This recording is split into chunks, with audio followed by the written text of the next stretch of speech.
প্রবীর বাবু তার মাকে নিয়ে, বাবাকে নিয়ে এবং তার স্ত্রীকে নিয়ে সংসার ছিল। তার স্ত্রী যখন প্রেগনেন্ট হলো, সবাই বাড়ির আনন্দ যে আমাদের প্রথম সন্তান হতে চলেছে। তো প্রথম যখন সন্তান হলো, তাদের একটি কন্যা হলো। তো কন্যা হয়, খুব খুশি সবাই, বাড়ির প্রথম লক্ষ্মী এসেছে বাড়িতে। তো সবাই খুশি, আনন্দ, সবাইকে মিষ্টি বিলি করেছে প্রবীর বাবু, খুব আনন্দ, মাও ভীষণ আনন্দ। তো যখন কিছুদিন যাওয়ার পরে তার মেয়ের যখন 4-5 বছর বয়স, তখন প্রবীর বাবুর স্ত্রী একটা রোগের কারণে উনি মারা যান। তো মারা যাওয়ার পরে তখন তার মা বাবা বলল কি, বাবু তুই যদি বিয়ে না করিস তাহলে মেয়েকে কে দেখবে বল, রত্নাকে তো কাউকে দেখতে হবে। তাদের মেয়ের নাম রেখেছিল রত্না। তা মা যেহেতু রত্নার নাম রেখেছিল, তাই সবাই রত্না বলেই ডাকতো। প্রবীরবাবু বললো, না মা, আমি যদি বিয়ে করি তাহলে আমাদের মেয়েকে দেখবে না। আর প্রবীরবাবু বাইরে চাকরি করতো। প্রবীরবাবুর মাঝে মাঝে 6 মাস 7 মাস পর পর বিদেশ থেকে বাড়িতে আসতো।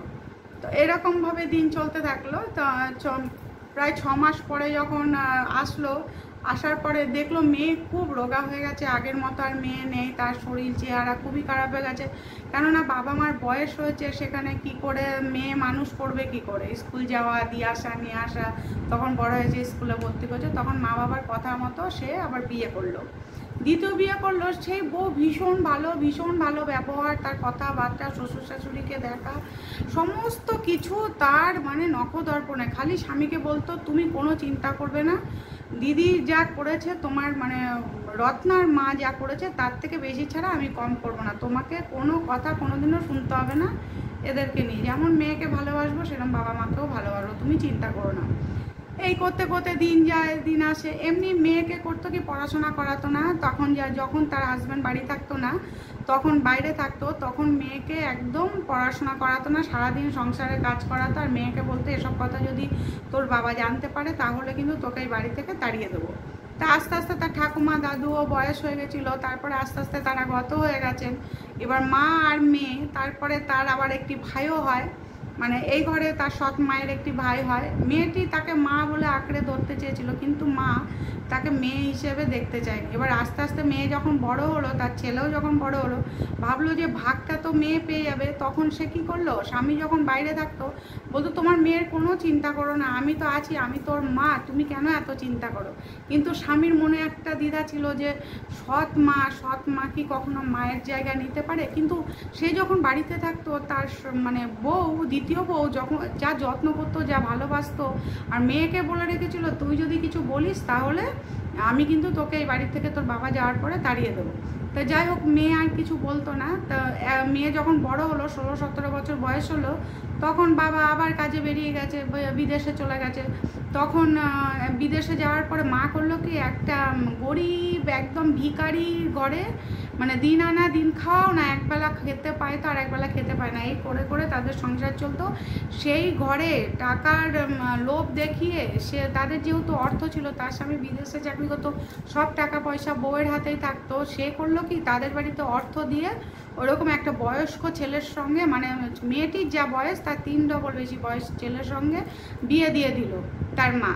বিয়ে দেওয়ার পরে তাকে আর বলেছিল যে বাড়িতে সবাই যে কাজের লোকটোক ছিল বা তার বাড়িতে যারা ছিল, বা ছেলেকে বলেছিল, দিদি যদি আসে একদম দিদিকে কিন্তু ঘরে ঢুকতে দিবি না। এই করে করে অনেক বছর চলে গেছে। মেয়ে অনেকবার ওই বাড়ি থেকে আসতে চেয়েছে, কেননা সেই সংসারে না খেতে পেত, না তার স্বামী ছিল ভালো ছিল, স্বামীও মাতাল, মদমাতাল ছিল, সে তার স্বামীর সঙ্গে থাকতেই পারলো না। তখন কি করলো, মায়ের কাছে অনেকবার এসছে, কিন্তু মা বারবার তাড়িয়ে দিয়েছে। এবার বাবার কাছে একদিন ফোন গেছে, কে ফোন করেছে সে কেউ জানে না, যে তোমার মেয়েকে দেখলাম রাস্তায় রাস্তায় ঘুরে বেড়াচ্ছে, ভিক্ষা করে খাচ্ছে। তখন সে 6 মাসের আগে বউকে কিছু না বলেই বিদেশ থেকে ফিরে চলে এসছে। বিদেশ থেকে এসে বলেছে, মেয়ে কোথায়, বলেছে মেয়েকে তো বিয়ে দিয়ে দিয়েছি, তোমাকে আমি ফোনে বলেছিলাম না, মেয়ের খুব ভালো করে বিয়ে হয়েছে, কালকেই আমি মেয়ের বাড়িতে যাব, বাবা বললো। তো বলছে হ্যাঁ ঠিক আছে যাবে, কিন্তু সে এনাই বেনাই করে মেয়ের বাড়িতে তো আর নিয়ে যাচ্ছে না। তখন স্বামী বললো, সত্যি কথা বলো, আমার মেয়ে কোথায়, না হলে তোমার একদিন কি আমার একদিন। তখন বললো, হ্যাঁ এরকম একটা ঘরে ওর বিয়ে দিয়েছি, কিন্তু ওকে খুঁজে পাওয়া যাচ্ছে না, ও এখন কোথায় আছে জানি জানি না। তবে খুঁজে খাজে যাই হোক তার মেয়েকে বের করেছে, মেয়ের কাছে সব শুনতে পেয়েছে, শুনে এসে তার বউকে ঘাড় ধাক্কা দিয়ে বের করে দিল। কিন্তু ছেলে বলল আমি মায়ের সঙ্গে যাব না, আমি দিদির সঙ্গে তোমার সঙ্গেই থাকবো। তখন সেই যে দ্বিতীয় পক্ষের যে ছেলে হয়েছিল সেই ছেলেকে মেয়েকে নিয়ে বাবা থাকতে শুরু করলো। আর সে বিদেশে গেল না, দেশেই সে কোনো একটা কাজ নিয়ে সেখানে করতে থাকলো। আর মেয়েকে ছেলেকে নিয়ে সে দিব্যি থাকলো। লাস্টে সেই বউ, তার তো আর বাপের বাড়িতে জায়গা হলো না, সে কি করবে, তার বাপের বাড়ির অবস্থাও ভালো ছিল না। লাস্টে তাকেই ভিক্ষা করে খেতে শুরু করতে হলো। কেননা যে কর্মফল কোথায় যাবে, যে যেমন কর্ম করবে তার ফল তো সেরকমই পেতে হবে।